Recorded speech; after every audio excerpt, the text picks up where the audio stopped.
بسم اللہ الرحمن الرحیم۔ آج کا ہمارا ٹاپک چہرہ اقدس، بال مبارک اور مہر نبوت کا ذکر۔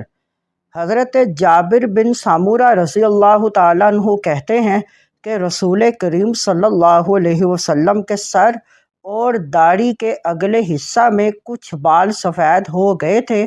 جب آپ صلی اللہ علیہ وسلم بالوں میں تیل لگا لیتے تو یہ سفیدی ظاہر نہیں ہوتی تھی، البتہ جب سر مبارک کے بال بکھرے ہوئے ہوتے تو یہ سفیدی جھلکنے لگتی تھی، اور حضرت صلی اللہ علیہ وسلم کی داڑھی میں بہت زیادہ بال تھے۔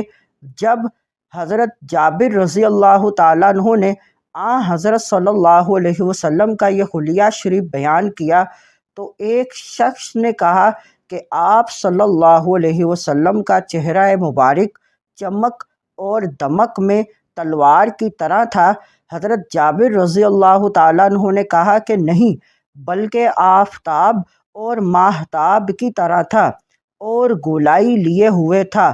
نیز میں نے آپ صلی اللہ علیہ وسلم کی مہر نبوت کو دیکھا جو شانہ کے قریب تھی اور کبوتر کے انڈے کی طرح گول تھی۔